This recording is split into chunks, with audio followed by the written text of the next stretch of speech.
Dr. Upendra Reddy garu, Professor Vinayak garu, Madam Fatima Ali Khan garu, Father Thomas, Father Khan, Father John, మీ అందరికీ నమస్తే, నమస్కారం. తెలుగు సరిగా మాట్లాడరాదు, ఇంగ్లీష్లో మాట్లాడారు. So I request you to kindly forgive me for speaking in a language that is certainly not our language. I wouldn't call it an alien language, but it's not our language.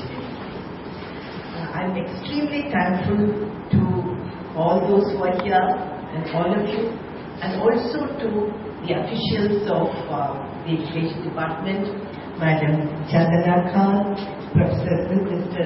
Rafat, who could not be here, neither of them could be here. So I was hoping I'll have the pleasure of meeting them, but I hope sometime in the course of our this program or the subsequent programs, I will have the opportunity to meet them.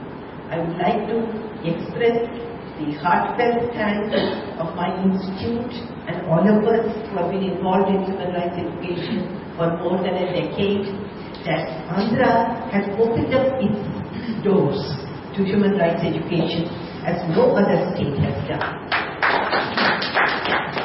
Father Thomas and Devi, both of them told you that this program is being offered in 16 states across the country. We work from Tamil Nadu, which was our first state, which is our base.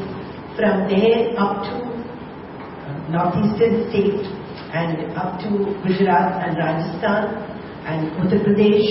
In many states we work, but we work in small pockets, in a small number of schools. At the most, we have reached something like 3,000 schools, 2,000 schools in Tamil Nadu, but in most other states they are about 100 schools or less than that, or say Orissa or Andhra or Karnataka, a little more.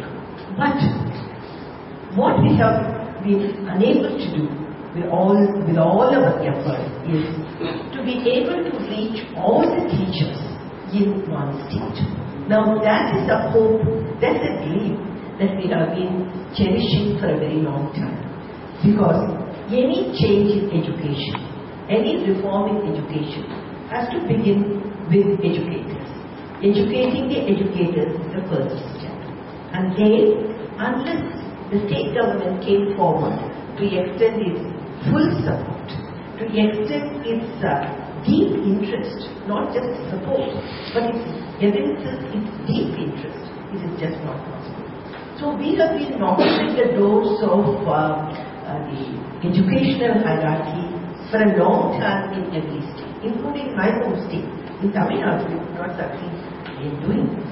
But here, with persons like Professor like Mr. Venugopal and Mr. Krishnan, P.S. Krishnan, who is coming, and the deep involvement of our state partner, Mr. Thomas, and our advisory committee members, with all of them, the educational officials from the top, all of them fully accepted that it is essential that all the teachers in Andhra Pradesh are oriented to human rights education. They are infused with the spirit of human rights, so that this could be taken to the classroom, to every child. So that is how. This is the first program, and as you know, we are planning, the government department is planning, that in a cascade mode, from top to the next level, to the next level, to the next level, ultimately, I don't know the exact number of teachers, 1.220 lakhs of teachers, we hope will be touched. 3.6 lakhs. Oh my goodness, 3.6 lakhs of teachers in Andhra Pradesh will undergo this, in some way or the other, an orientation. And it will not be just an orientation. You know, human rights education is different from you are getting a training in, say, teaching mathematics or teaching science or anything else. It is something that deeply affects every human being. So this will lead, we hope and we are sure, this will lead to the transformation of the teacher. And that is where it has to be. So human rights cannot be taught to the children unless the teacher undergoes a transformation. And that is our hope. And that is why Father called this a historic moment, and Mr. Venugopal said it's an Antantala moment, something he said. I don't know, it meant the same thing. So the most, a very, very important moment. So that is why I've been telling you that it is something like a dream come true for me. Because I have, as you said, all my entire career was in higher education. But all the time, I was deeply conscious of the fact that by the time children reach adulthood and come into higher education, it becomes almost too late. They're already frozen in their modes. So deep freezing them becomes extremely difficult. So now, for you, there is a great scope. The children of this land, they are with you. So it is in them that the seeds for a better world must be sown. Now we all know this. Now the United Nations, the UN has been declaring that the desperate need of human rights education in every part of the world. And that's why it has declared 1 decade of human rights education that is followed by 1 program of human rights education. Every member state of the United Nations has sworn to introduce it in their own educational system, but it has not happened.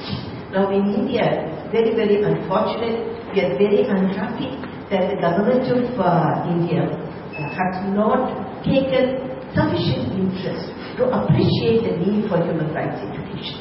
And similarly, most of the state governments, because after all, education, school education is in the domain of state governments. And most of the state governments have also not understood the need for humanizing education. But human rights education is not a separate subject. It is humanizing education itself. And we know that education deeply requires a humanization. Because only through education we can humanize the society.